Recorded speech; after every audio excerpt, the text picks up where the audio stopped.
ভিখারি যেমন তার মাথার উকুনকে পোষে, তেমন আমরা কিছু মানুষ আমাদের পচা মানসিকতাকে লালন করি, পুষি। এই কথাটি আমার কথা নয়, এই কথাটি একজন বিখ্যাত ফিলোসফার শার্ল বোদলেয়ারের কথা। এই কথাটার মানে হলো, যেমন একজন ভিখারি তার মাথার উকুনকে পোষে। কেমন করে পোষে? সে তো নিজে ইচ্ছা করে পোষে না। অবশ্যই তার যত্ন কিংবা তার যে ক্যাপাসিটি, এই অবস্থায় সে মাথা পরিষ্কার করতে পারে না।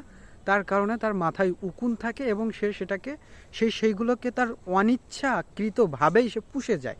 তার ইচ্ছা নাই পোষার, কিন্তু সে অনিচ্ছাকৃতভাবে হলেও সে পুষে যাচ্ছে ভিখারি তার মাথার উকুনগুলোকে।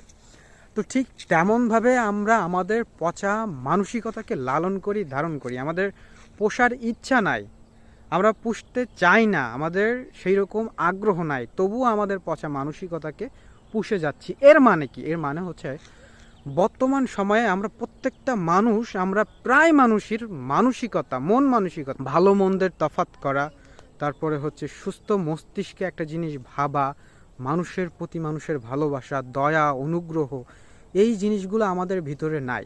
তো এই জিনিসগুলো, ভালোবাসা বোধ, মমত্ব বোধ, অন্য কারোর উপর ভালোবাসা, দায়িত্ব, কর্তব্য, আমি জীবনে আসি, আমার জীবনের প্রতি লক্ষ্য উদ্দেশ্য, সৎ থাকা, ভালো থাকা, এই সব কিছু মিলিয়েই আমি একজন মানুষ বা আমার মানসিকতা।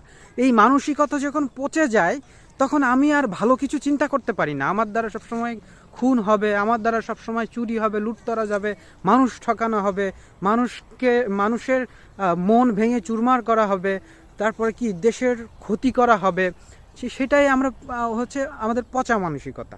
আমরা চাইলেই এইটা থেকে বের হতে পারি, বের হয়ে নতুন করে চিন্তা করতে পারি, আমরা নতুন করে ভাবতে পারি, আমরা ভালো মন মানসিকতাকে লালন পালন করতে পারি। কিন্তু তা না করে আমরা সবসময়ের জন্য পচা মানসিকতা যেটা আছে ওইটাই ধারণ করে যাচ্ছি, লালন করে যাচ্ছি, মাথায় পুষে যাচ্ছি। তাই শার্ল বোদলেয়ার এমন একটা সুন্দর কথা বলে গেছেন যে, ভিখারি যেমন তার মাথার উকুনকে পোষে, আমরা সব মানুষ তেমন আমাদের পচা মানসিকতাকে পুষে যাচ্ছি।